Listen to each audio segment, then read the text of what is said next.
Hello everyone, my name is Amanda, and for my final project, I chose the Nike of Samothrace as my most valuable piece, or MVP. I will be comparing it to Laocoon and his sons, focusing on the similarities and differences between the two sculptures, specifically in their use of movement and the emotions they convey. Although both works were created during the Hellenistic period of ancient Greece, each communicates a very different message. The Nike of Samothrace represents triumph and victory, while Laocoon and his sons captures suffering and despair. The Nike of Samothrace, also known as the Winged Victory, was created around 190 BCE to commemorate a naval victory. It is carved from marble and depicts Nike, the Greek goddess of victory, standing on the prow of a ship. Even though the sculpture is missing its head and arms, it remains one of the most recognizable masterpieces of Hellenistic art.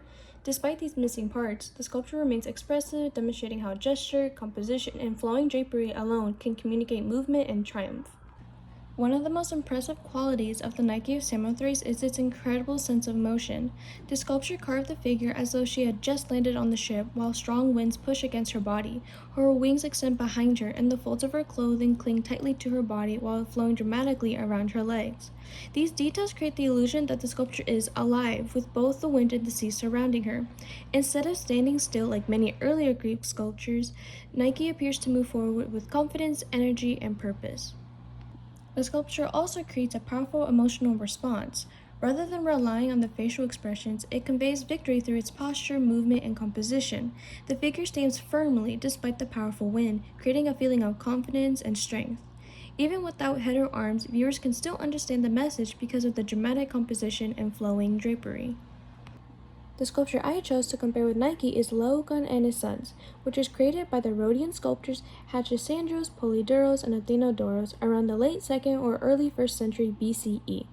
The sculpture illustrates the tragic moment when the Trojan priest Laocoon and his two sons are attacked by giant sea serpents sent by the gods to punish him after he warned the Trojans not to bring the wooden horse into the city. Like the Nike of Samothrace, Laocoon and his sons demonstrates the Hellenistic fascination with movement. Every figure twists and turns in different directions as they struggle against the serpents. The composition is filled with diagonal lines, creating a strong feeling of action. The sculptures carefully carved the muscles, bodies, and flowing forms so that the viewers can almost feel the tension and physical struggle frozen in marble. Unlike the Nike of Samothrace, however, the emotions in Laocoon and his sons are much more direct. The facial expressions, strained muscles, and dramatic poses communicate fear, pain, and desperation. Rather than celebrating victory, the sculpture captures the tragedy of human suffering. The viewer can immediately sense the desperation as the figures struggle against the forces they cannot overcome. Although these sculptures tell different stories, they share many similarities. Both were created during the Hellenistic period when artists focused on realism, dramatic movement, and emotional expression rather than the calm balance of the earlier classical period. Both sculptures use twisting bodies, flowing lines, and realistic anatomy to create the illusion of life and motion. They also encourage viewers to walk around them and experience the sculptures from multiple angles, making the scenes feel more lifelike. Despite these similarities, the differences between the two sculptures are what make the comparison especially interesting. The Nike of Samothrace conveys the emotion of victory through graceful movement and flowing drapery. Its energy feels uplifting and inspiring. In contrast, Laocoon and his sons communicate suffering through physical struggle, dramatic facial expressions, and tense body language. One sculpture celebrates success, while the other reminds viewers of human pain and tragedy.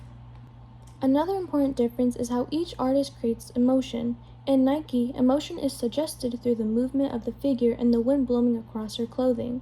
In Laocoon, emotion is shown directly through the expressions on the figures' faces, the twisting of their bodies, and their desperate attempts to escape the serpents.